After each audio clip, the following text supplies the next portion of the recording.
को नाकाम बना दिया। ये वो जमहूरियत थी। और जब इंदिरा जी नाकाम होगी उसके बाद मुरारजी देसाई आ गए। इंदिरा जी ने उसके बाद उन्होंने इंदिरा जी को जेल में नहीं डाला। डॉक्टर मनमोहन सिंह आए, जवाहरलाल नेहरू आए, वाजपेयी जी आए, मगर किसी ने दूसरे अपोनेंट को जेल में नहीं डाला। ये तो हमारी रिवायत नहीं थी, ये तो पाकिस्तान में होता था, हमसाया मुल्क में होता था। ये तो वहां हुआ जब जियाउल हक आया, उसने मजहब के जिन, नफरत के जिन को बोतल से निकाला। जिन मदरसों में तालीम हो तुमको, क्योंकि अगर आप देखेंगे जब भी वहां कोई सरकार आती है अपोनेंट को कुछ न कुछ वो करती है। मगर यहां इस मुल्क के अंदर ये आज तक कभी नहीं हुआ था। क्या आप अपोजिशन को जेल में डाल देते हो, उनका मुकाबला नहीं करते हो? अरे democracy is a battle of ideas, यानी ख्यालात की जंग होती है। आपका अपना ख्याल, मेरा अपना ख्याल, फिर लोगों पे फैसला डालो। इन्होंने फैसला डाला है ईडी पे, सीबीआई पे, एनआईए पे। तो फैसला, या कोई ऐसी जुडिशरी जो गुजरात में हो, दूसरी जगह पे हो, उन पे फैसला डालते हैं। वो क्या फैसला देते हैं उसके बारे में मुझे कुछ नहीं कहना है। सुप्रीम कोर्ट ऑलरेडी बहुत कुछ कह चुका है। इसलिए मेरी गुजारिश है, अगर आप भ्रष्टाचार की बात करते हो तो फिर जिनको आप भ्रष्टाचारी कहते हो उनको अपनी पार्टी में क्यों मिलाते हो? जम्मू के लोगों, आपके सामने मैं भी हूं, आपके सामने मुझे ये बताइए, जो इनके लोग हैं, जो 2015 से पहले मिनिस्टर नहीं थे, एमएलए नहीं थे, उनके पास उससे पहले क्या था, आज क्या है? बताइए। मैं तो, मेरा बाप होम मिनिस्टर रहा है, टूरिज्म मिनिस्टर रहा है, चीफ मिनिस्टर रहा, मैं भी चीफ मिनिस्टर रही। अगर मैं जम्मू में, क्या कश्मीर में अपना घर नहीं खरीद सकती तो इनके पास इतने बड़े बंगलोज कैसे आ गए? बीजेपी के पास हर डिस्ट्रिक्ट में करोड़ों रुपए का दफ्तर कहां से आ गया? कहां से आ गया?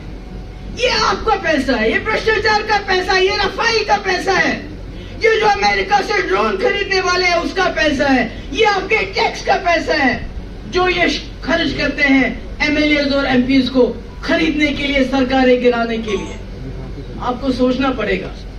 मैं कोई कांग्रेसी वकालत नहीं हूं यहाँ पर, मैंने पहले भी कहा कांग्रेस ने भी बड़ी गलतियां की होंगी, मगर उन्होंने मुल्क को संभाल के रखा, टूटने नहीं दिया।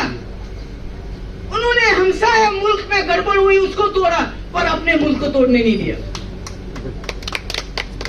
इसलिए अगर आज भी लोग ये नहीं समझेंगे तो खुदा ना खास्ता जो मणिपुर से लेके हरियाणा तक हुआ है ये पूरे मुल्क के अंदर हो जाएगा, और इसका शिकार सबसे पहले जम्मू हो जाएगा। क्योंकि इनके पास आपको देने के लिए स्मार्ट मीटर है, शराब की दुकानें हैं, बाहर के ठेकेदार जो आपका काम ठेकों पे लेते हैं, बेरोजगारी है, करप्शन है, महंगाई है।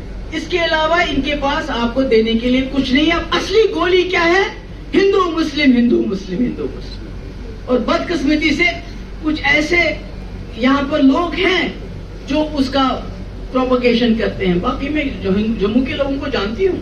मैंने कहा मेरे वालिद ने यहाँ से इलेक्शन जीता, कैसे जीता अगर जम्मू के लोग कम्युनल होते?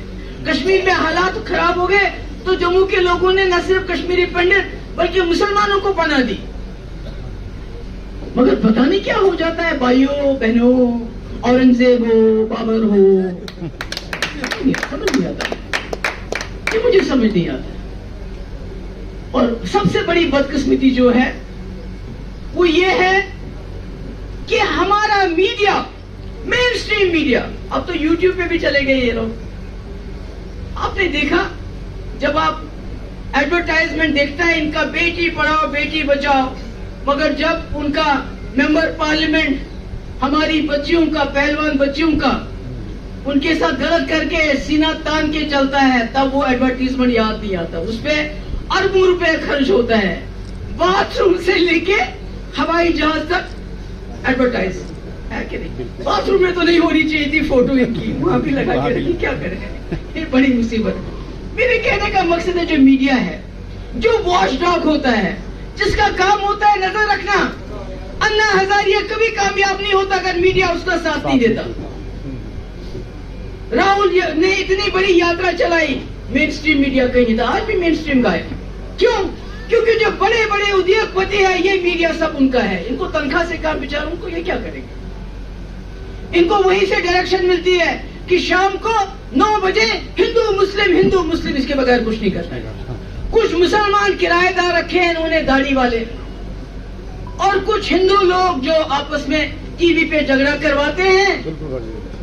वो कोई मुसलमान मौलवी मुसलमान नहीं होता है, और वो कोई हिंदू मेरा हिंदू नहीं होता, जो वहां पर वो सिर्फ पैसा लेके टीवी पे बैठते हैं लड़ाने के लिए, लोगों के ऊपर जहर डालने के लिए।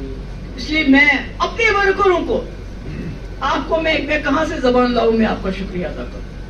इन मुश्किल हालात में, कश्मीर में तो सही, मगर जम्मू में भी आपने इनका नाक में दम करके रखा कि इनको आपको बंद करना पड़ा अंदर। डेमोक्रेटिक पार्टी जिंदाबाद। मैडम ने भी आगे चलो, हम तुम्हारे साथ हैं। मेरा ये है कि लोकल बॉडीज के इलेक्शन आने वाले हैं, पंचायत के इलेक्शन आने वाले हैं। आप जीतो या हारो, मगर मैं चाहती हूँ मेरा वर्कर मैदान में जाना चाहिए।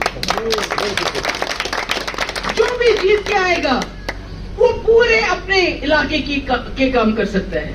आपको पता है इस वक्त जो मैं बोलना नहीं चाहती हूँ, जो इन पदों पे बैठे हुए हैं वो कैसे लोग हैं, वो क्या करते हैं। तो इसलिए आपको मैं इसलिए भी मुबारकबाद देना चाहती हूँ कि कश्मीर में तो ठीक है बंद कर दिया, और जम्मू में भी ये हमारे साथ फाइटर बन गए हैं, इनको भी बंद कर दिया है। क्योंकि आपको समझना चाहिए, किसी और पार्टी को बंद नहीं किया। ये पीडीपी से घबराते क्यों है? क्योंकि हमारे कपड़ों पे कोई दाग नहीं है, हमारे कपड़ों पे कोई दाग नहीं। हमें किस बहाने, मेरी माँ को ईडी ने बुलाया, मेरे भाई को ईडी ने बुलाया, मतलब क्या करते जब कुछ था ही नहीं। तो इसलिए मैं आप सबकी शुक्रगुजार हूँ। आज आए, बहुत गर्मी है, बहुत धूप है, और मैं आपको शुक्रिया अदा करना चाहती थी जिस तरह आपने पीडीपी का झंडा थामा है। लोगों में जाओ, जो मैंने बातें कही खुल के करो, उनको बोलो। एक तरफ से ये कहते हैं परिवारवाद, जवाहरलाल नेहरू परिवारवाद, इंदिरा गांधी परिवारवाद, राजीव गांधी परिवारवाद, दूसरी तरफ से बलात्कारवाद, उसमें चिन्मैया हो, कुलदीप सिंह हो, उसमें राम रहीम हो, उसमें जो इनका इस वक्त बेल पे घूम रहा है, वो उसका मैं नाम नहीं लेना चाहती, जिसने पहलवान बच्चों के साथ ज्यादती की। तो लोगों को कहना चाहिए आप चुनो, आप नेहरू गांधी वैसा कांग्रेस परिवारवाद चुनना चाहते हो या बलात्कारवाद चुनना चाहते हो। Thank you so much. मगर आज वो लद्दाख के लोग सर पे उस तरफ कर, मेरे आंखों में जो है झंडा लेके हाथ खड़े हैं कि हम बाहर के किसी को यहाँ होटल बनाने नहीं देंगे, बाहर के किसी को आने नहीं देंगे। ये हालत है जम्मू कश्मीर के, जिसको ये कहते हैं यहाँ सब कुछ ठीक ठाक है। अभी इन्होंने रिजर्वेशन की। अरे अगर आप में नियत साफ होती, रिजर्वेशन के बदले सीटें रिजर्व करते। अगर आरसपोरा के लोगों ने मुफ्ती साहब के लिए वोट डाला, कश्मीर में कश्मीरियों ने फोतेदार साहब के लिए वोट डाला, आपने मनलाल कौल के लिए वोट डाला, कश्मीरी मुसलमान ने, आपने टीपीदर के लिए वोट डाला, आपने पहलाल हुंडू के लिए वोट डाला, कश्मीरी मुसलमानों ने उनको एमएलए बनाया। आज कश्मीर में हमारे पंडित भाइयों के लिए 2 सीटें रिजर्व करते, जम्मू में रिफ्यूजीज के लिए 1 करते, कश्मीर में हमारे सरदार जो वहां रहे, जिन्होंने कश्मीर नहीं छोड़ा, उनके लिए 1 करते, हम वोट डालते उनके लिए। मगर नहीं, क्या किया, इसको भी अपनी जेब में रखा, ताकि जो इनकी अपनी थिंकिंग के जैसा होगा अपनी जेब से निकाल के उसी को लाएंगे, जो इनकी तरह जहर बटोरेगा, जो मुसलमान को हिंदू से लड़ाएगा, ब्राह्मण को शेड्यूल कास्ट से लड़ाएगा, पहाड़ी को गुज्जर से लड़ाएगा, यहां तक कि अब जो जम्मू में रिक्शा वालों को भी आपस में लड़ा रहे हैं। सही है, सही है ना? दे रहा है, आंखें से दूर दे रहे हो कि नहीं दे रहे? आंखों में तो पीछे करना। तो तो मेरा कहने का मकसद है, मुझे मालूम है जम्मू वालों आपको हमारे बारे में रिजर्वेशन है, आप समझते हैं हम पता नहीं क्या है, कहां से आए हैं,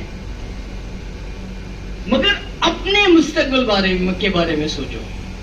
इन्होंने पूरे मुल्क को बर्बाद कर दिया। जो जवाहरलाल नेहरू ने बनाए थे इंस्टीट्यूशंस, इन्होंने एयरपोर्ट भेजा, LIC भेजा, रेलवे भेजा, सब कुछ भेज दिया इन्होंने, कुछ नया नहीं बनाया। मगर आप सोचो कि ये जम्मू कश्मीर को पूरे मुल्क में बेचते हैं, तब जाके वोट लेते हैं। अरे मुझे बताओ, ये समझ नहीं आती आप लोगों को कि इन्होंने पुलवामा के जो शहीद, उनको भी बेच के वोट मांगे कि नहीं मांगे, याद है आपको? हाँ? उसके बाद मुझे बताइए, वो तो उसके बारे में पुलवामा में क्या हुआ वो मैं नहीं बोलूंगी, वो सतपाल मलिक बहुत अच्छी तरह बोलते हैं। उसके बाद बालाकोट हुआ, उसमें भी वोट ले लिए। अरे इंदिरा जी ने तो बांग्लादेश बनाया, पर कभी उसने उन अपने शहीदों पे वोट नहीं मांगे, बांग्लादेश पे वोट नहीं मांगे। कभी उसने नहीं रखा कि आपको एक वोट डालना है उस जवान के लिए जिसने शहादत दी पुलवामा में, उसने तो नहीं कहा है। She did not say that.